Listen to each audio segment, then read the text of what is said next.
ಎಲ್ಲರಿಗೂ ನಮಸ್ಕಾರ. SD education ಚಾನಲ್ಗೆ ಎಲ್ಲರಿಗೂ ಸ್ವಾಗತ. ಇವತ್ತು ಭಾರತದ ಪ್ರಮುಖ ಪ್ರಾಣಿ ಯೋಜನೆಗಳ ಬಗ್ಗೆ ಅಧ್ಯಯನ ಮಾಡೋಣ. ಯೋಜನೆ ಹೆಸರು ಮತ್ತು ವರ್ಷ. ಸಿಂಹ ಯೋಜನೆ 1972ರಲ್ಲಿ ಆರಂಭವಾಯಿತು. ಹುಲಿ ಯೋಜನೆ 1973ರಲ್ಲಿ ಆರಂಭವಾಯಿತು. ಇದು UPSCಯಲ್ಲಿ ಕೂಡ ಕ್ವಶನ್ ಆಗಿದೆ.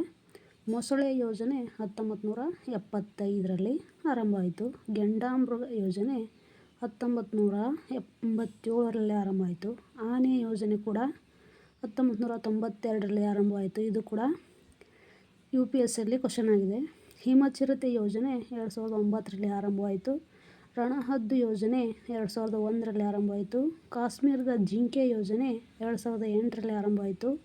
ಹಿಮಚಿರತೆ ಯೋಜನೆ 2009ರಲ್ಲಿ ಆರಂಭವಾಯಿತು.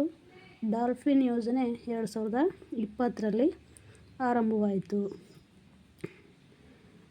ದಯವಿಟ್ಟು ಎಲ್ಲರೂ ಸಬ್ಸ್ಕ್ರೈಬ್ ಮಾಡಿ, ಆದಷ್ಟು ವಿಡಿಯೋನ ಲೈಕ್ ಮಾಡಿ, ಶೇರ್ ಮಾಡಿ ಅಂತ ಹೇಳ್ತಾ ಇವತ್ತಿನ ತರಗತಿಯನ್ನು ಎಂಡ್ ಮಾಡ್ತೀನಿ. Thank you all.